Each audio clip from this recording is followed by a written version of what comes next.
Hello, hello. Welcome, welcome. This is my Instagram live on Sunday. I'm doing it usually spontaneously, and I'm inviting a special guest from all over the world. Hi. It took a long time. Yeah, I was, but we're You're here. here. Okay, that's fine. Thank you that I don't have to try so many times. Great. I don't know what I was inviting you, but doesn't matter.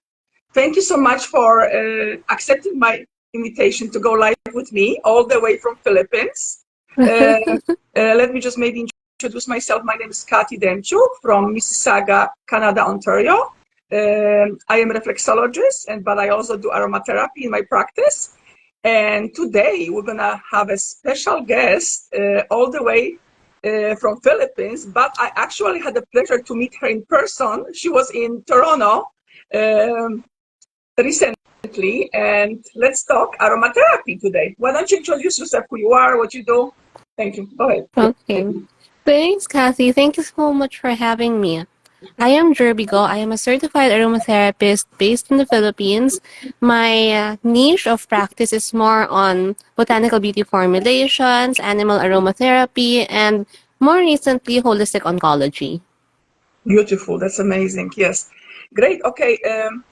Did you want to start? How did you even, get into aromatherapy field? Like it's pretty, and how is it in Philippines? Is it just starting out the field of aromatherapy, or is it very well developed? Because in Yeah. Canada, it's still pretty new, I would say. Yeah, I think so. Well, okay, we'll go into that later, but Yes. well, here in the Philippines, it's very, very new. It's very much in its infancy stage compared to, let's say, in Europe or perhaps in the United States.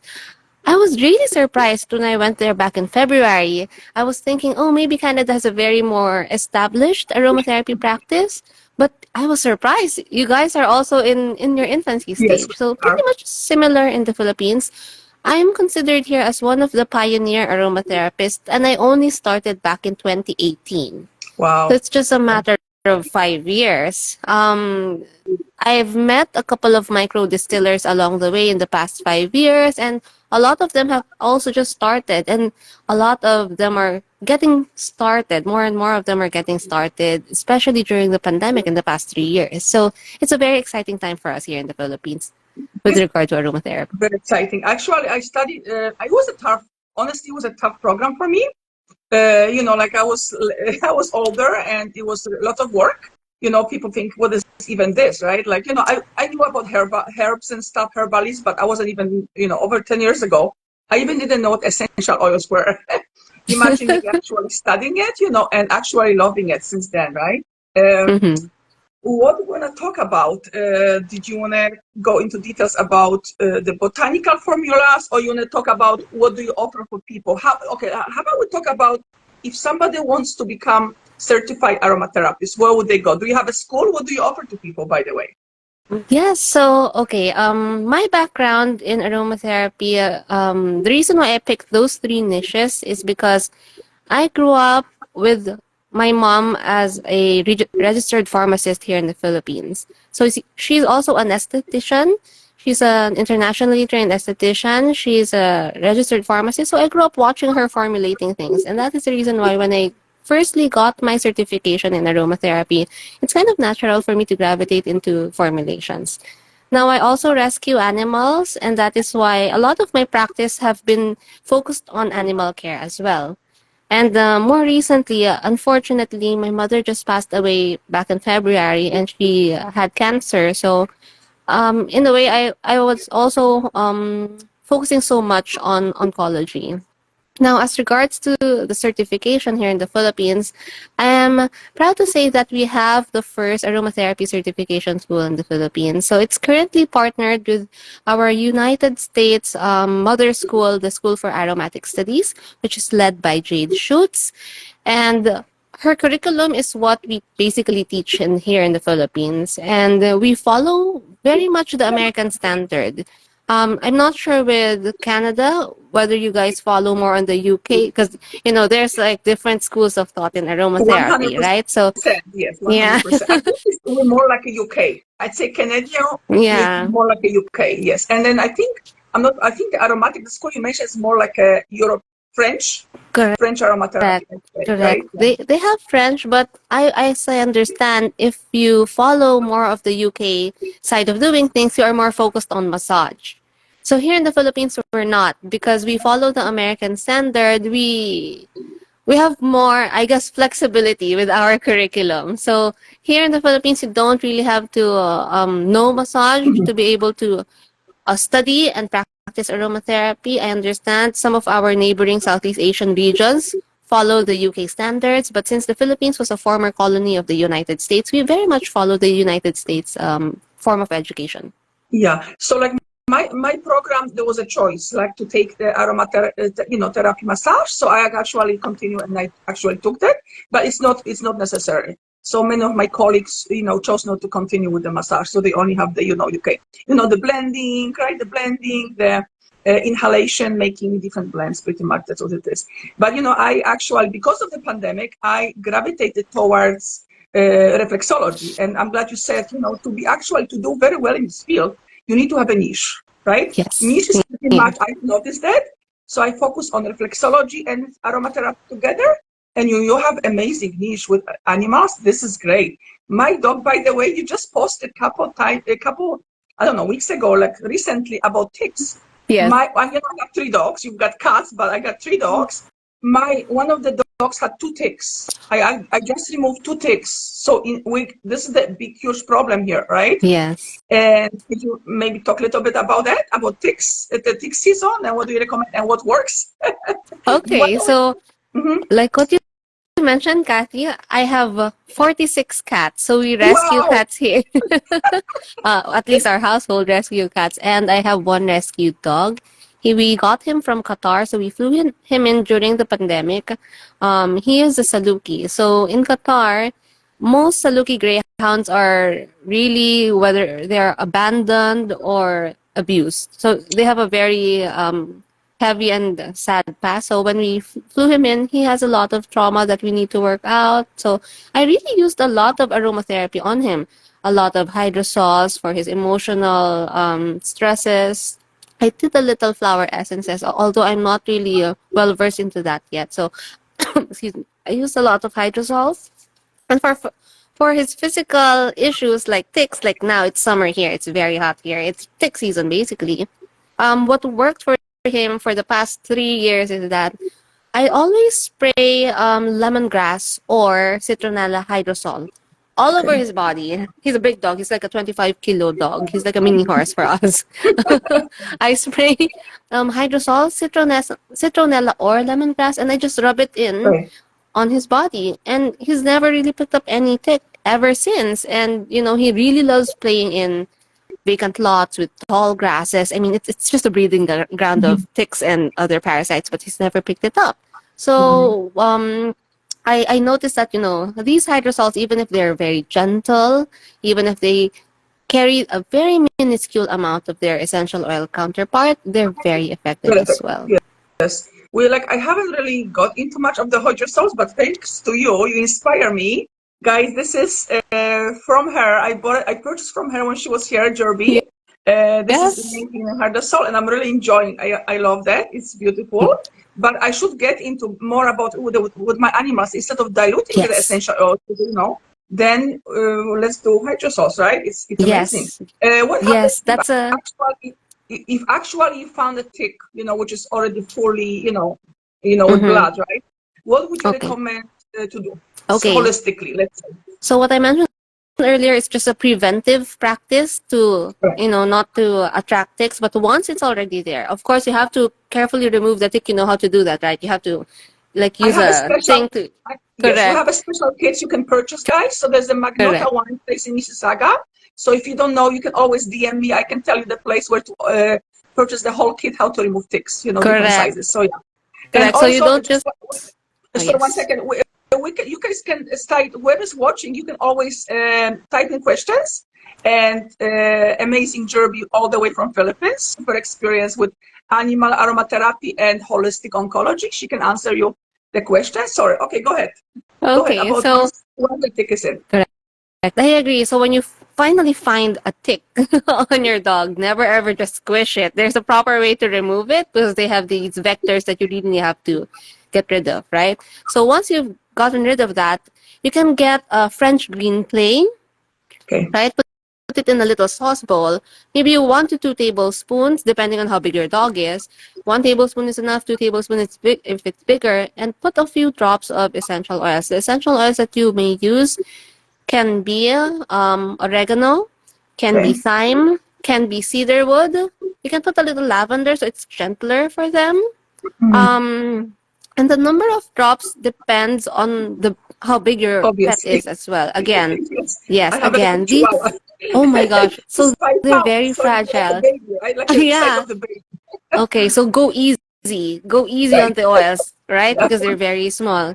Yeah. Again, we're working with essential oils, so they're very potent. You don't have to go crazy and put the entire bottle in. Please don't do that. Yes. Always Um, dilute oils, guys. Always dilute them. Yes. Correct. And yeah, you can use these oils that I mentioned. So oils like oregano, thyme, um, catnip is also good. Recent studies show that catnip essential oil is also good. But for me, in my experience, I've only used cedarwood, lavender, citronella, and lemongrass. So you put a few for like a little chihuahua. You can just put a maximum of 3 drops, right? Right. Dilute it in a, let's say, a 2 ml or 5 ml of carrier oil. Mhm. Fractionated coconut oil is good. And then pour it in the green clay and make a little paste. Okay. Okay? Green plate. Okay. And you can apply that on where the tick was. So after you've removed the tick, you apply the green clay paste and apply it on there.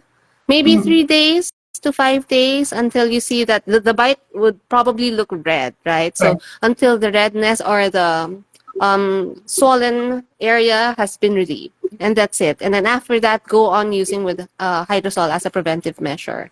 So Good. I actually use a lot of hydrosols for animals more than using essential oil. So the key here is preventive medicine. But once Yes. it's there, of course, you can use your essential oils. But I rarely, honestly, I rarely use my essential oils for my animals. Yes. Okay. How about first of all, I just want to, you go back to your mom. I just want to say very sorry about what happened. You lost. And personally, how would somebody? There's lots of grieving. With a lot of people lost their loved ones in Canada last 2.5 years. So there is a lot of grieving in Canada. A lot of people are suffering, right? Let's talk a little bit about human emotional aromatherapy. What else worked for you, and what did you recommend for people that actually lost somebody and don't have access to certified aromatherapists? Just what would they use and Mm-hmm. where would they apply it, that works Mm-hmm. for grief, let's say grief, there's Okay. different emotions like grief. Yeah. So you know what? What's funny is I am a certified aromatherapist. I am currently taking my level 3. I'm a ongoing clinical aromatherapist in study and practice. But when my mom died, when it hits you, um, you can't really control yourself. Like Yeah. theoretically, okay, I need to reach out to these oils and stuff, but there are days that are just tough. That's human nature. And Yeah. it was just, I think, yesterday or 2 days ago, I was speaking with my mentor, Dr. Marnie Raven. She is from also AIA. She's based in the United States.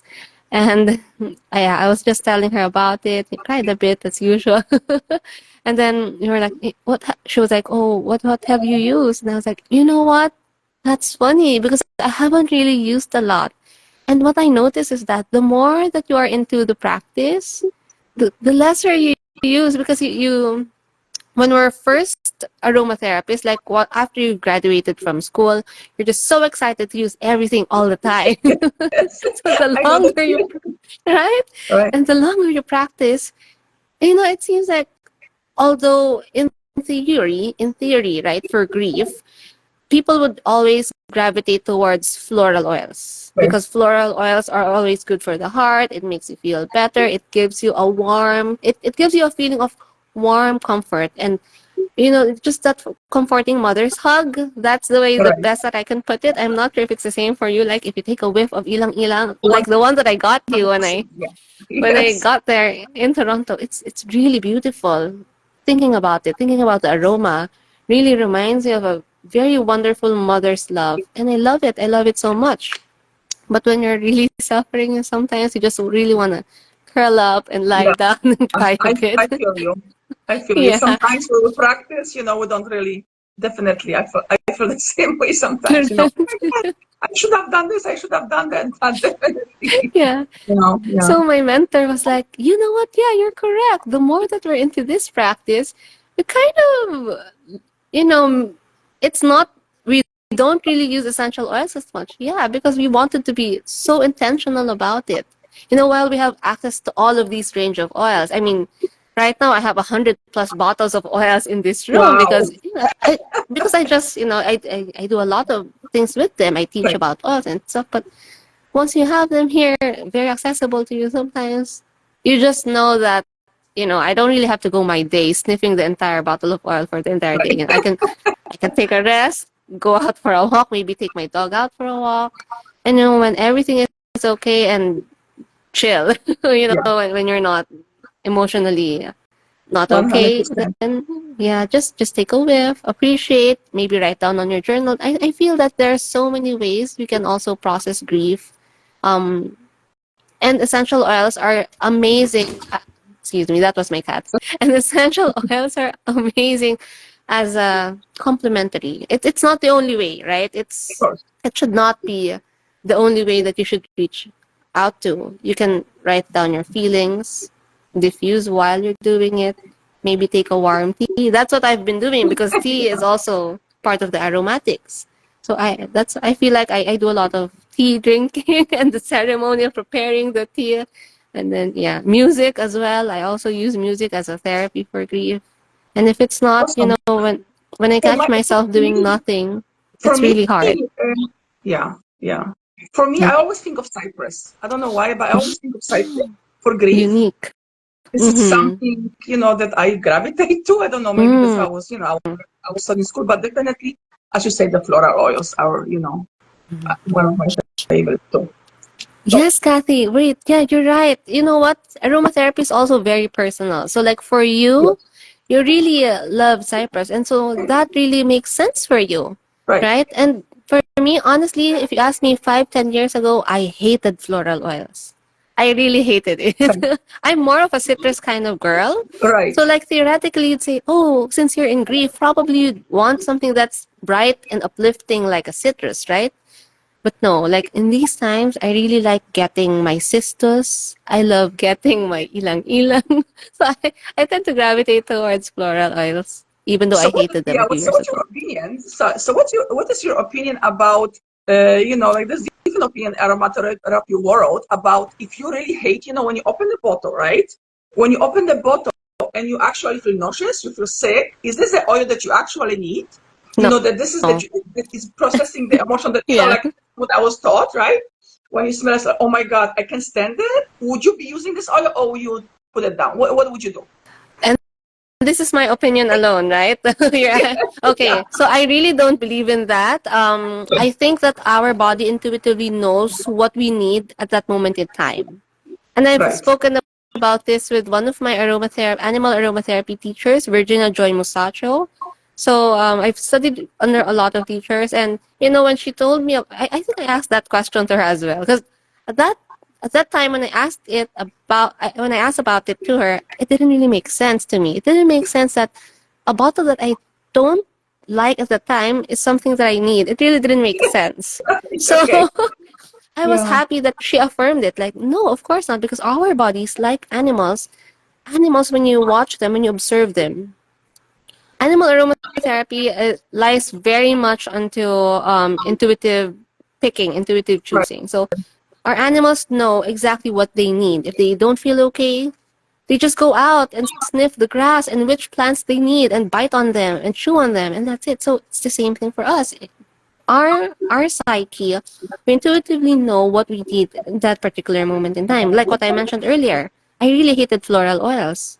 But at this point in time, it seems that it's all that I've been gravitating towards. And I can't really explain it because, even my friends would say, I thought you didn't like rose. I thought you didn't like, right? Yeah. But it's all I really want right now, really. Transition. Like we change, right? We change on a daily basis. We change on a weekly. We change on a yearly, right? We're always Mhm. evolving, and the same with the oils, right? We're gonna be. Why don't we Correct. talk about? I gotta tell you something funny. When I was preparing for the live with you, I actually found the old bottle. Wow.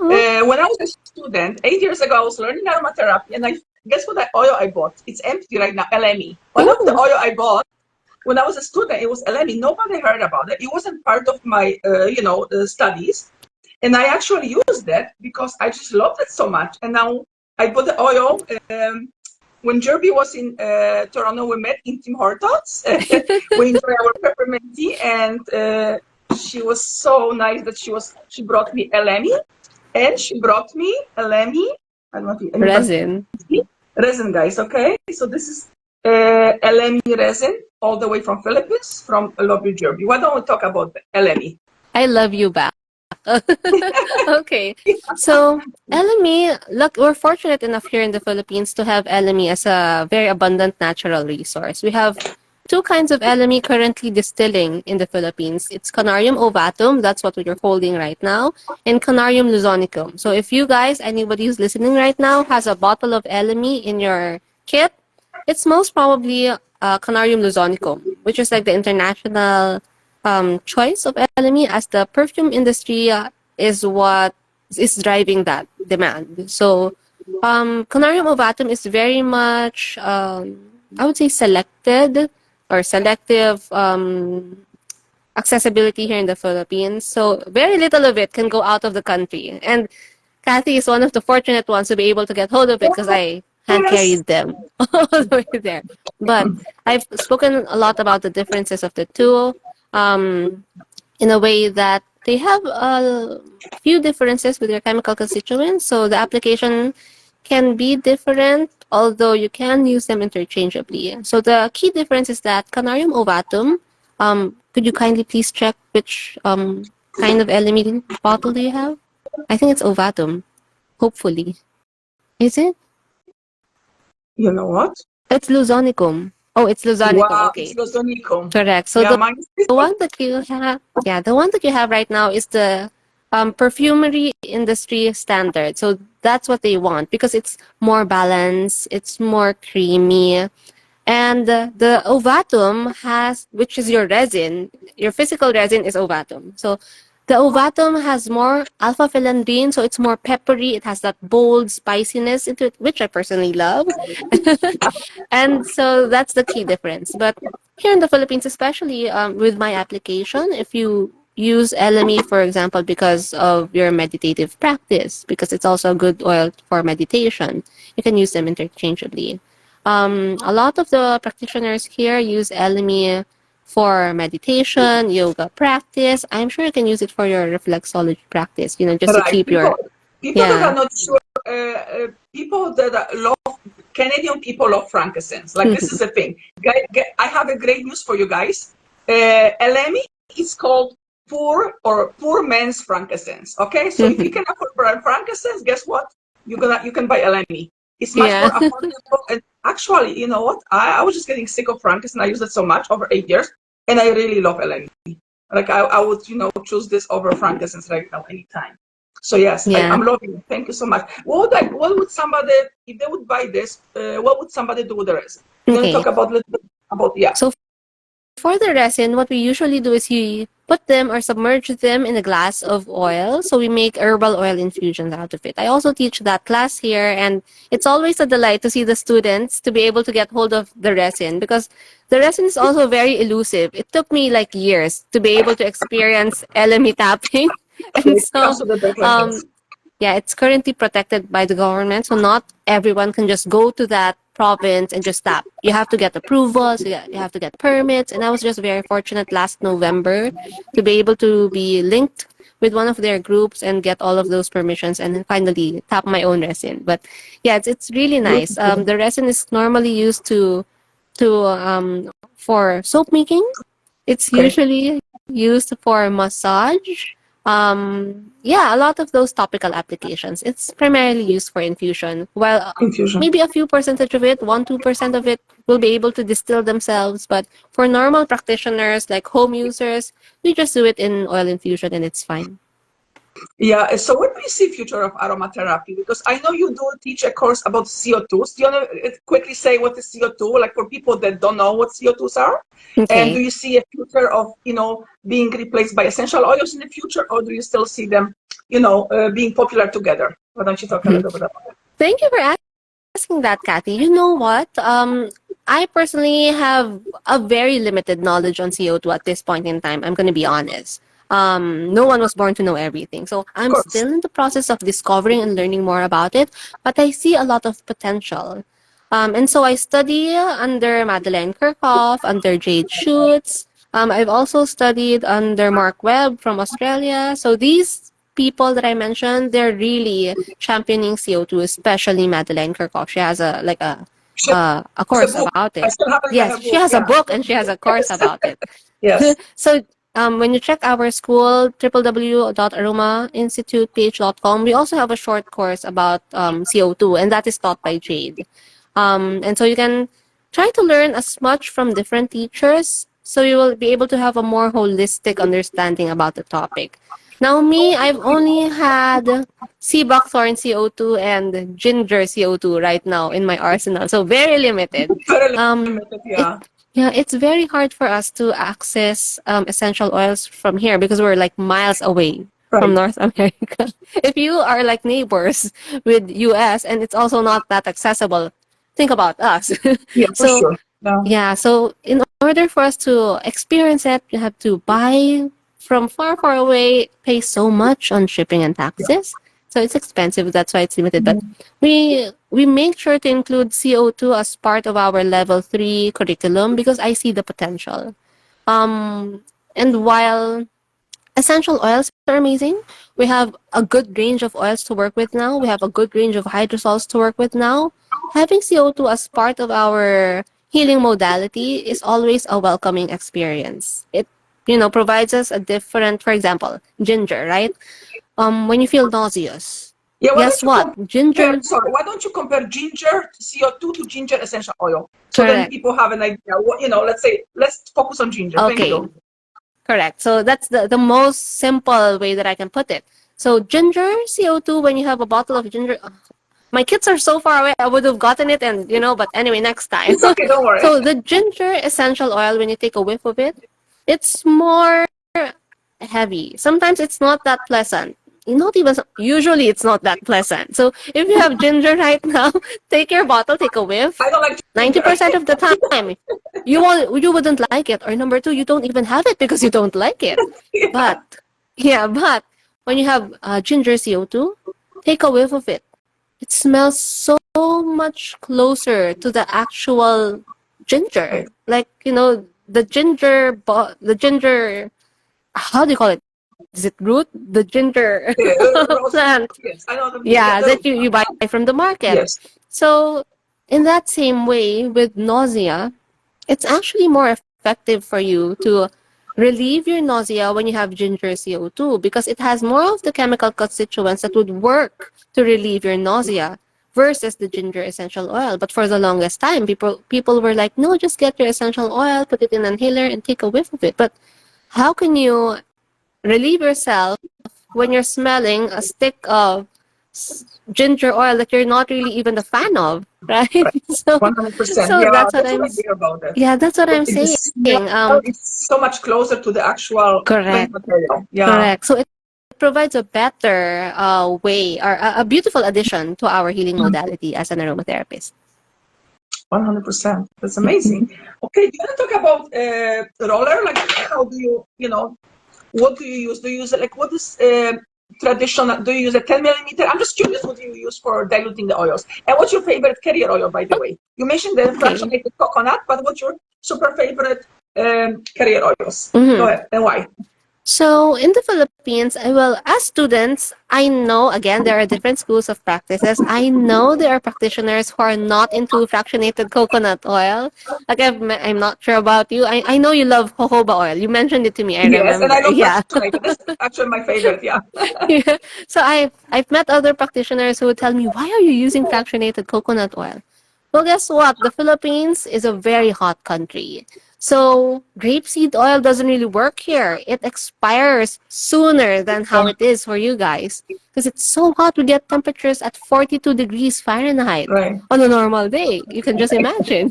So here, what works is the more shelf-stable oils like jojoba oil, like fractionated coconut oil.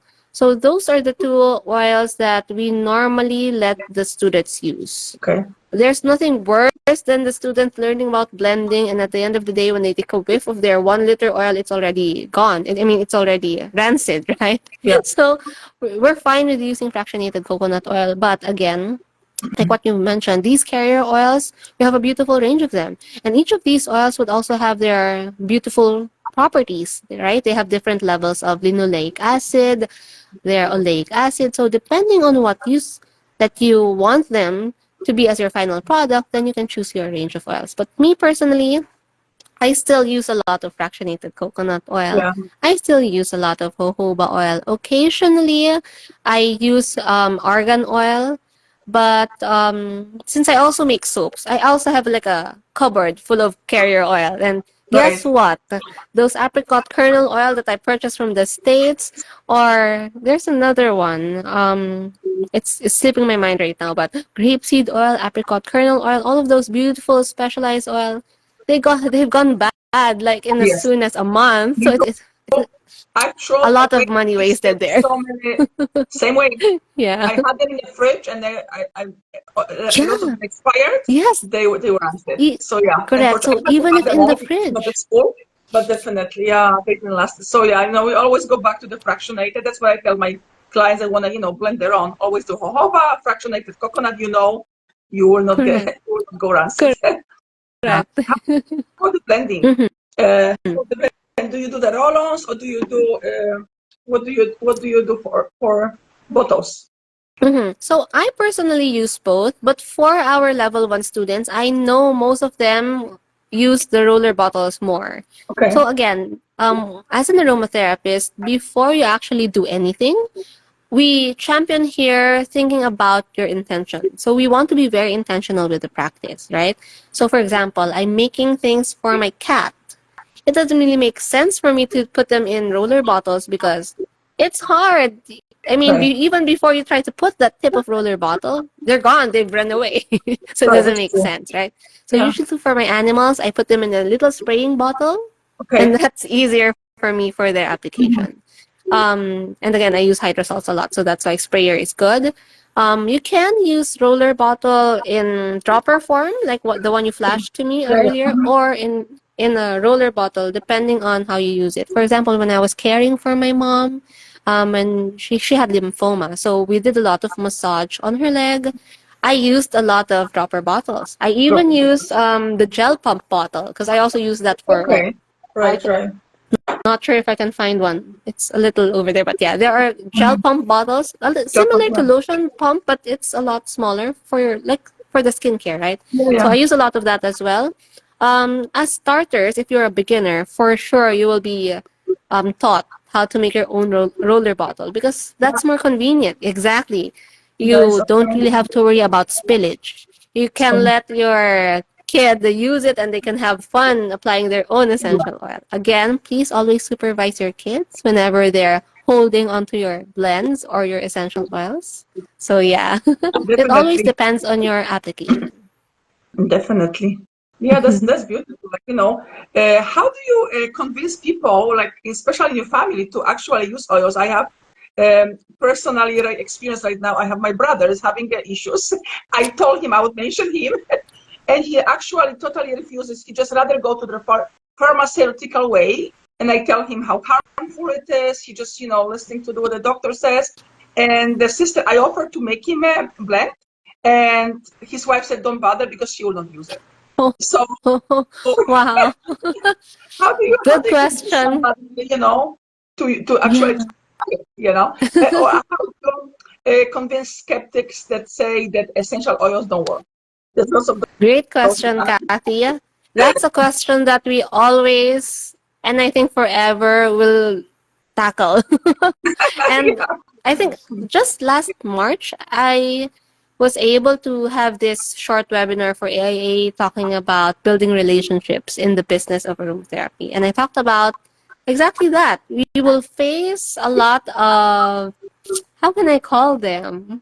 I wouldn't want to say antagonists, but a lot of pushback. Skepticism, Or yeah, yeah, a lot of pushback. pushback with aromatherapy, and it's fine. You know what? We don't really have to go out every day to the world being so aggressive about it, because in my personal principle, we attract more bees using honey than vinegar, right? That's There's true. always, yeah, there's always a kind, diplomatic way to share our knowledge to people who are readily accepting to the message. We can't do anything about people who's skeptic about it, because they will always block their mind into using it. Again, like what your sister-in-law mentioned, it's going to be a waste of time and resources. So, you're very intentional about creating your aromatherapy product, blending it really with your heart and knowledge. And when you give it to them, if they don't really like it, it's going to be put in the shelf and it's not going to be used. So Yeah. to me, and I always teach the students, I know sometimes you get so passionate because, especially after graduating, you just want to spread the message and let the world know how beautiful it is. It's fine. I've been there. I know. But in my years of practice, and you know what, in my early years of being an aromatherapist here, I got kicked out of groups, kicked out of aromatherapy or user groups, because I was just so passionate about it. And so right now, at this point in time, and all of those experience and learning, I tell my students, I understand your passion, but let's not give a lot of wasted effort to those who don't want to receive the Right. message, right? I mean, sooner or later, they will come around. And when they see that you are doing your thing, you're helping a lot of people, eventually the message will get there and they will come back. 90% out of 100, they come back and ask for it now. I don't really have to push my blends to anyone anymore. They come to me, and that makes the practice more fulfilling, honestly. Yeah. Yeah. So, how many, like, would you say, how many different essential oils are out there? Because, there's the specific citrus ones in your country, we have Mhm. citrus years. So this is my one question. And my other question is, um, there is a simple idea that wherever you live, this is the oil that you're supposed to be using because it's Correct. native to the, let's say I was born in Poland. So for me, it would be more beneficial to actually use the oils from Poland and of course from Canada because I've been living here for so many, rather than using LME from Philippines. What's your opinion on that? Great question. And we also always champion that. In sustainability standpoint, it makes so much sense for you to use oils that are more accessible, inherently accessible in your space, in your location. So for us, and that is the reason why when we were working with Jade in opening the first school and checking the curriculum, the Philippine school is not an exact mirror of the coverage of the U.S. curriculum from our mother school. I really worked with Jade in modifying the Philippine curriculum in a way that it reflects our Filipino essential oils, because to me it doesn't make sense for my students to study a lot about, let's say, cypress or geranium, because we don't have those here, Right. right? So that is the reason why we have an additional module for our students here to study more of the Philippine oils. So they have, like, I think 6 to 10 more essential oils that are really accessible to the Filipinos, and they get to study that, so that first it's cheaper, right? 100%. Yeah. Economically, it makes more sense. Secondly, sustainability standpoint, your carbon footprint, if you're really into that, it makes more sense because you don't really have to ship them like in such a long period of time, pay so much for shipping in order to access them, and you get to help more people because the supply is more reachable to you. So and I have noticed that a lot of the schools have started to go towards that path. And I'm very grateful, Kathy, for you to introduce me to Borea Sense when I was Yes. there, because the yeah the oil is just amazing. And you know what? Last month I heard they're like becoming a business member of AIA now, recognizing that they're one of the good brands in Canada. So, all of us are, I would say, stewards for oils in our nation. So like you, if you're from, yeah, right, you're from Poland. So yes, continue championing oils from Poland, continue championing oils from Canada. I continue championing oils from the Philippines because that is what makes Right. sense for us, right? Would you say they're more effective? Let's say we have the similar chemistry of oils. Let's say there's two oils. Would you say that the oil from your specific area would be more effective? Even it's similar chemistry base, right? Would you say it would be more effective for specific issue because it's from Philippines, or you don't think it would matter? You know what, it matters, but there's no clear, you can't really draw a clear line about Right. efficacy.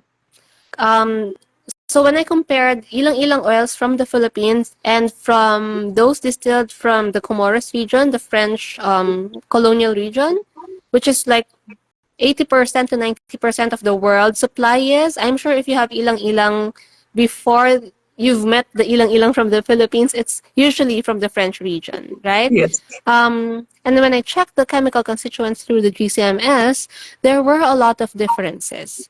And you may also notice that if you start comparing lavender from different parts of the Of world, course. Right. firstly, they will smell different. When you check the chemical constituents, there will be difference. And so the efficacy there is going to be different depending on the application again, right? So for example, let's take ilang-ilang as an example. When I was able to compare ilang-ilang from the French Comoros region versus the Philippines didn't have eugenol, which is good. Right. Eugenol is a chemical constituent that may be contraindicated if you are taking blood thinners. So then, if you are from someone like there in Canada and you have ilang-ilang for sure in your kit, and if that's from like the French region and you're taking, let's say, blood thinners, I wouldn't advise for you to diffuse that or use that anywhere near your skin.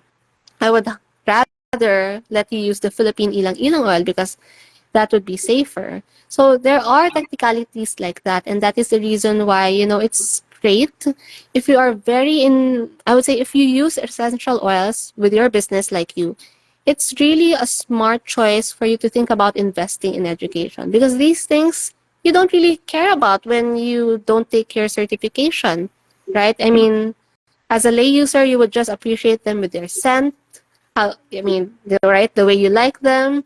You wouldn't really care about the chemistry. You wouldn't really care about the efficacy. It's gonna be far from what you're thinking. But like you, if you're using it in your professional Yeah. practice, or if you're someone who uses essential oil with your business, I really encourage the people to consider taking the certification, and so you will be able to explain why.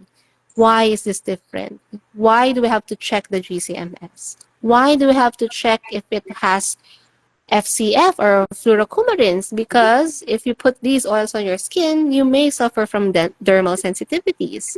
So these things we study. We really do. We check the chemistry, we try to interpret them, we try to make sense on what their effects are so that we prevent essential oil injuries. Right. So it's very important, even just when you go for massage, right? Yes. Massage or it's very important to know what your therapist is using, right? As you said. Correct. Let's talk about something which is very huge in aromatherapy here in Canada. Like 80% of the oils are actually not pure, or the adulation of essential oil is huge, right? People don't realize that, that they buy the $2 bottle from Amazon, from Winners, whatever here. And then they say, how come it's not working, or they get sensitivities, itchy skin, all this. Like, let's talk about this. Is it very common in Philippines to get like fake oils? Yeah, so it's everywhere. Yes, I think it's everywhere. And I was honestly surprised when I got there. You're the second aromatherapist that I was able to meet and speak with. And the third is Maria. So Yeah, I've only Maria. Hi, it was a Maria. short trip. Yeah. Yeah, it was a short trip. So I met with Colleen, I met with you, and I met with Maria. And every time, whenever I go abroad and teach and stuff, I always ask like my colleagues, like you, other aromatherapists from abroad, what's a good brand to buy here? Because I really wanted to experience your local oils. And I was surprised when you mentioned, oh, it's not really accessible here in Canada. I was like, really? I was expecting, like when I go to a mall, I'd be able to go for I would be able to go to a specialty lifestyle shop, one of those, I don't know, Whole Foods or something, to be able to get, but there's none. I was surprised. And then you mentioned Borea Sense to me, and I did a little window shopping. So I went to, I forgot the mall. It's back in Scarborough. Okay. Yeah, Scarborough Town Center? so Scarborough there's Town a big Center? mall there. Yeah.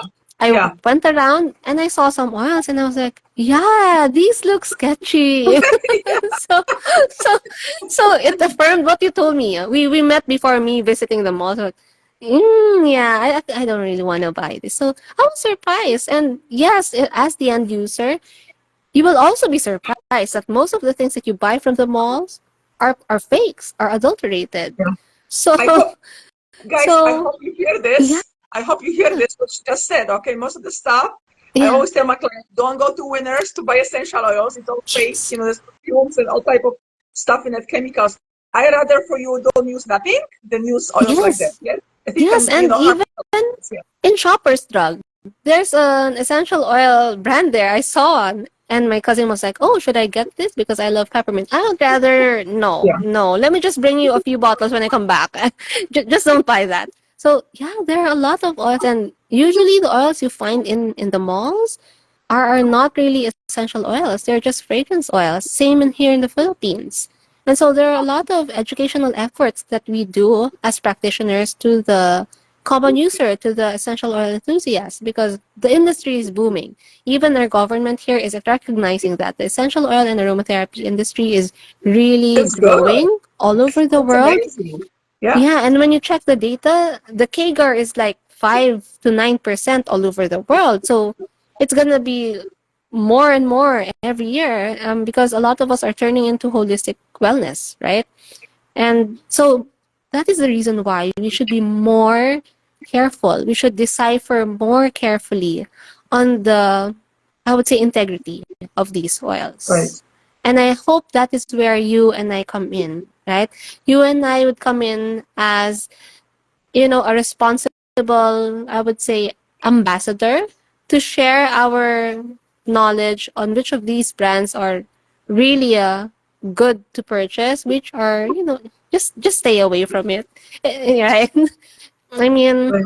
um, unfortunately, the industry, for sure, it's the same for Canada because I think your essential oils are also governed by FDA. Am I correct? Yes. Yeah.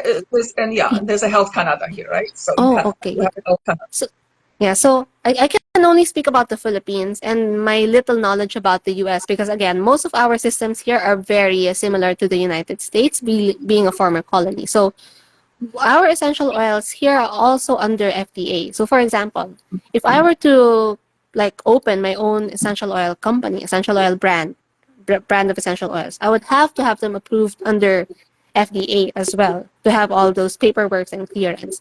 And unfortunately, the FDA doesn't really check on them. They don't really do the tests to check if they're 100%. If you have the money, you just pay for the papers and that's it. I'm pretty sure it's the same in the US. So, a lot of these oils that we see in the malls, even if they carry just 2% or 5% of the real oil and just put other lab made ingredients or fill it up with carrier oil, which is like a totally different thing now, it's not your pure essential oil. It's not something that you should diffuse, right? So Yeah.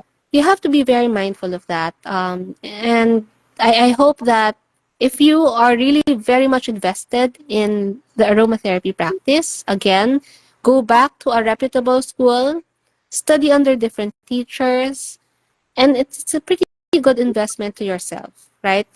And yeah, so that's my only advice. Don't just buy even if they smell good.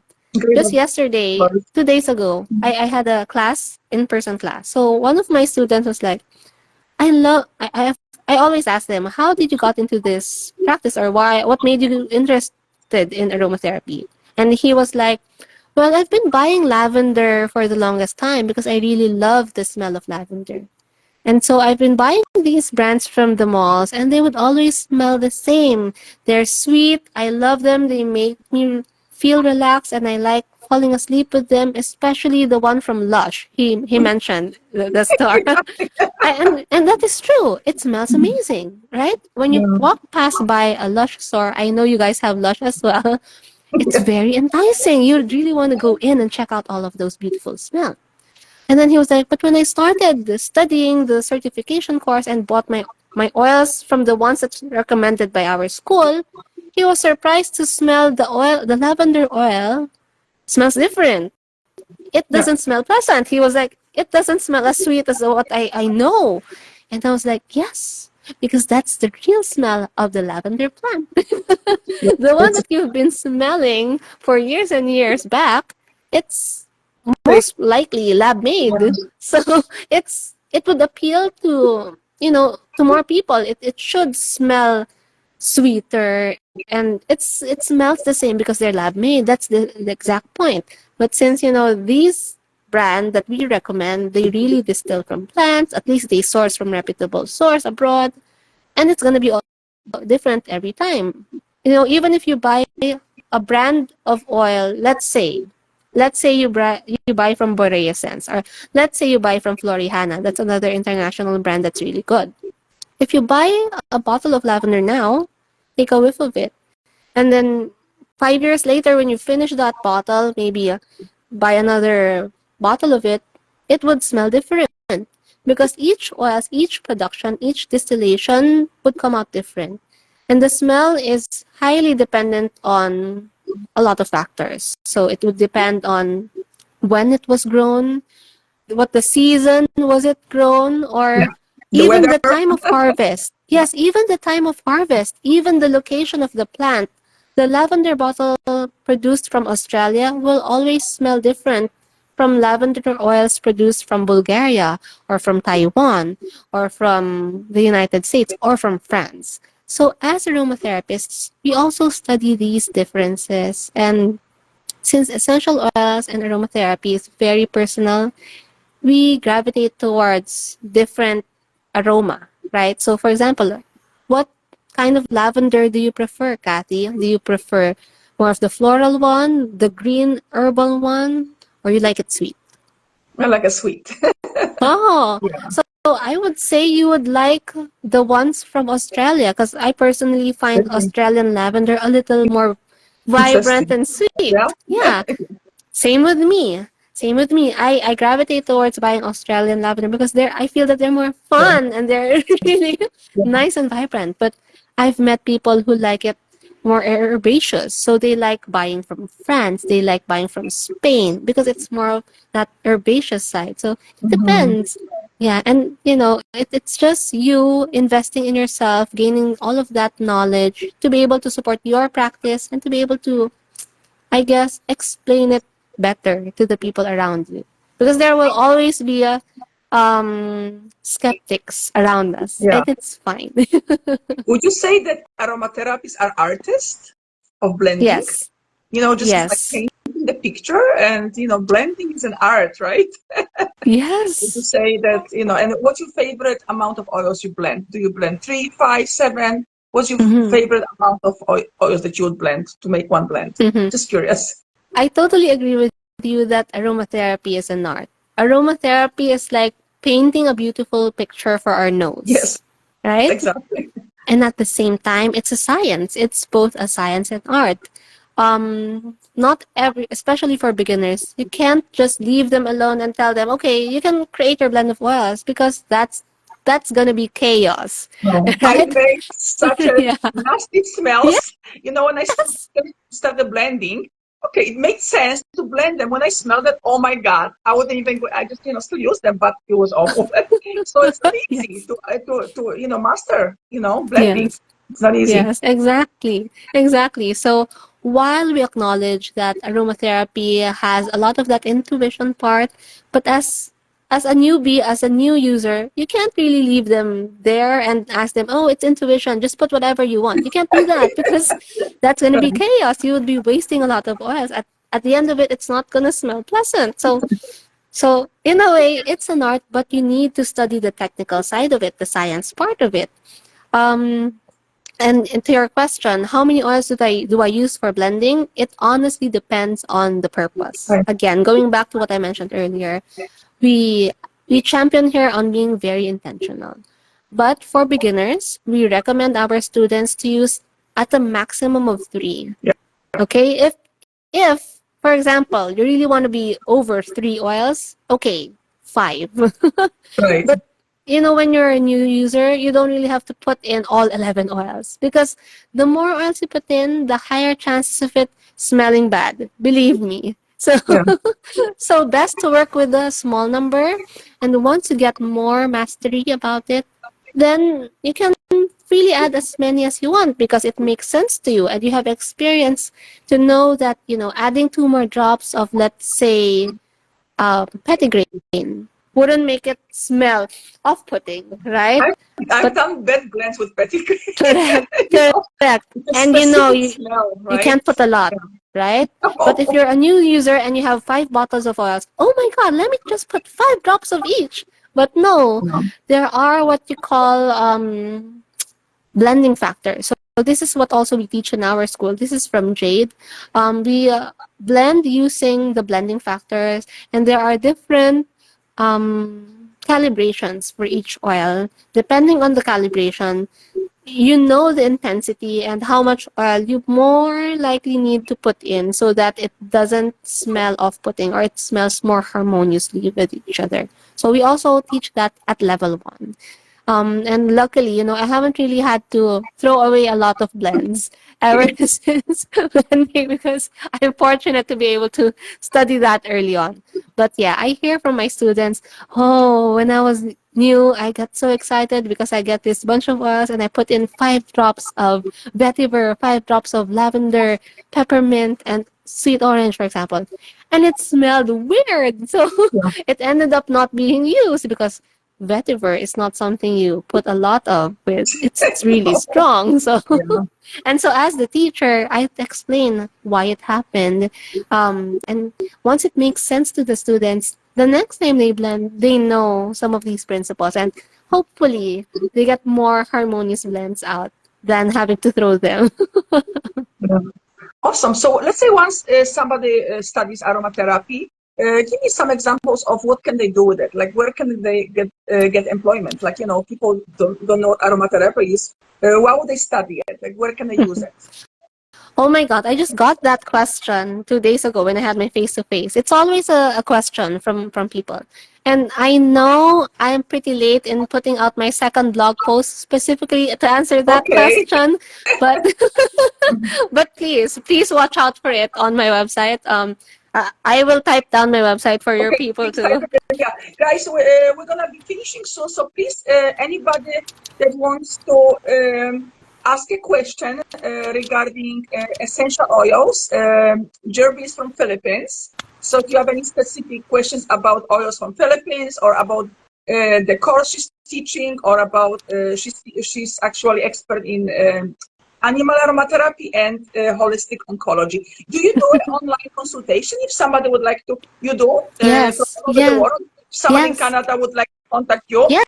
you would do the. So How do you do the blending? You advise them what to buy and they blend it here, or how does the online aromatherapy consultation looks like? Yeah, okay, so I see the so Couch Wasabi. I yeah, see the so website. Yeah, there's that's yeah. my personal website, but I also have the school's Okay. website. So in the school, you can check a lot of programs. We have a lot of short courses. We have students from Hawaii. We have students from outside the Philippines. So you can freely check out the short courses. We have a short course called Essential Perfumery, which Okay. lets you learn about the blending method that I mentioned earlier. So for those of you who are not really in the position to really want to get your certification, because we come to aromatherapy very different. Like Right. some people may want to just learn how to blend. You don't really have to spend 100 hours to learn it. We have a short course for that. It's called Essential Perfumery. And in that course, you will be able to learn the blending factors that I was mentioning. So, going back to your question, as a career, here in the Philippines, if I meet a business owner who uses aromatherapy or at least sells essential oil or uses essential oil as part of their business, I really recommend them to take at least the 100 hours. Oh. Because learning or taking the first 100 hours of your certification knowledge doesn't just add that intellectual part to your practice. It also adds credibility Right. to what you're doing, For sure. right? So it's more than technical capability. It's actually adding value to your business. So I really recommend taking their level 1. And then like me, I'm very much into this practice, and so right now I'm already in my level 3. But aside from that, I also take a lot of continuing education. So like last year, I took a lot of courses under Rhiannon for palliative care. I've also taken courses with Gabriel Mojay for energetics. So I also like learning the different facets of aromatherapy because I wanted to discover which I will gravitate towards next, or which of these facets I can apply to my personal practice. So I guess for us practitioners, learning really never stops, Right. right? I was able to have a meeting with Gabriel a few weeks back, and he's like decades into this practice, but he is still a student, Yeah. right? So who am I to say that I'm already an expert? I'm not, because my teacher himself tells me he's still a student. We are Yeah. forever students, and as a career, there's so much opportunity, especially since both Canada and the Philippines were in our infancy stage. There's Yeah. so much opportunity. Like you're able to integrate aromatherapy as part of your reflexology practice. I know other doctors, MDs here, are gravitating towards holistic practice as well. So I've met some doctors, oncologists, cancer doctors, who are also open in using aromatherapy. That's beautiful. Yeah, Yeah, that's amazing. unfortunately with my mom, it's not the case. So that's a Yeah. whole other story. It was so difficult for me because my mom's oncological surgeon, he explicitly told me, let's not use anything herbal, let's not use any of your oils. And as a practitioner, I can't do anything about it. No. It's part of our code of ethics. We cannot be we cannot be in the way of the MDs, unfortunately. So 100%. it's just finding the right people to work with, but there will always be opportunity. You can integrate it with your professional practice. I know a lot of yoga teachers use essential oils, and some of them are taking their certification. I know a lot of psychologists who Wow. are also very Right. much into aromatherapy because they recognize that aromas, essential oils can trigger emotional memories, right? So it's good Right. for therapy. So a lot of these practitioners would have integration with aromatherapy, and so there will be opportunities. I have to tell you a story from Poland, right? Like, I speak Polish, right? Yes. I actually I was referred by somebody. I had a medical doctor reach out to me from Poland, and she Mm-hmm. was looking for a specific oil because her pharmacy couldn't find it. So she was actually she had a disabled child, and she was using for some type of skin issue. I can't remember right now, but they were using blend of Mm-hmm. essential oil that actually the pharmacists were blending in Poland. But then they ran out of the specific oil. So she reached out to me, and I was able to find the quality oil, the one that she wanted in Canadian, one of the Canadian stores, the quality stores. So I Mm-hmm. referred her to the website, and she was able to get it, delivered to. They actually deliver all over the world, Wow. and she was able to get the specific oil. Yeah. So What so oil when was they that? medical doctors, right? Sorry, What it oil was was a that? balsam. The oil, which oil? It was a balsam Peru. I Yeah. love that. I love balsam fir. Yeah, can you believe it? So yeah, so it's an amazing story that actually there's pharmacists in Poland blending essential oils, which Yes. honestly I was shocked. I think it was in Krakow, the city of Krakow, yeah, and then there's a pharmacist actually blending, Wow. So they have the knowledge. I don't know where this knowledge came Yes. from, but maybe they took one of the courses. I'm not sure, but sometimes it's the getting the materials, right? It was an issue that Correct. they were not able to get some of the material. Yeah, Correct. so it's a You know story, what, story Kathy? from Poland. Yeah, you know what, Kathy? I heard the same from France. In France, I know you can buy essential oils from their pharmacies. Yeah, so in Europe, I know aromatherapy is very much integrated in their integrative medicine practice. A lot of their hospitals have a department called integrative medicine that incorporates all of these holistic practices. Unfortunately, for the Philippines, it's going to be a long way there, but it's always the biggest dream. I tell my students time and again, that's our biggest goal for us to be able to integrate these practices. We have one hospital here in Metro Manila that has a wellness department, but Right. that's barely scratching the surface of Yeah. aromatherapy, Yeah. and during my mom's confinement, I see the hospital having diffusers in their reception or nurse station. So, you Wow. see a little Yeah. acceptance, Yeah. but it will always be dependent on the MD, right? What the doctor said. So, Right. hopefully we're going there. Wonderful. Beautiful. Okay, maybe we should wrap it up right now because it's getting, I don't know, I don't want to make it too long. I'm going to save it. So, people that were not able. Do you see any? I don't see any questions on my side. Do you see any questions? Anybody typed in? No, I don't think there but was any. yeah, We're yeah, going to be finishing. So, if there is any last, we have time for one question, guys. So, if anybody wants to type it in, correct, we're going to save this live. And I want to correct. personally thank you so much. It was a great talk. Thank you, It was so nice. Kathy. It was so nice to meet you in person. You're such a wonderful, amazing lady. I know why, because you use essential oils, right? And you work with essential oils. People that use them, and work with them, they are happier, right? Healthier, more Yeah. vibrant, right? Because everybody's asking, why are you always so happy, so vibrant? And I tell them, essential oils are my secret. Yeah. Sometimes, what's your favorite? Just a quick question. What's your favorite citrus, by the way? What's your favorite citrus? Okay. I love citrus Mhm. oils. Yeah, there's so many. It changes every Does it? time. So, like, Okay. for a time, I really loved conifers. Like, I really love Japanese hinoki. I really love Okay, interesting. spruce. Spruce. Spruce smells so much sweeter. I love cypress. I don't like pine. I think of all the spruces, pine is my least favorite because it reminds me of Lysol, right? Yeah, yeah, it's So true. Yeah, yeah, yeah. all of those memories, scent memories triggered. That is where sometimes narrow down your preference. So I love conifers. Right now, I still gravitate towards conifers and florals. Okay, how about Not any much of citrus citrus? lately. No, eh? Um, Okay. What's the I one? What's the one that you were yeah, talking about in Philippines? What was the name of the one? You mentioned some yes, citrus. I forgot the name. yes, I've never heard yes. of it. Could you just quickly tell people and how to get it, by the Okay. way? Yeah. Yes, okay. So actually, in this year's Botanica Conference, it's going to be happening on May Oh, yes. 17 Why weekend. don't you tell Yes. people If about it? Yeah. Yes, Mm-hmm. I would love to invite everyone to please check out botanica2024.com. That's the website. All the details are there.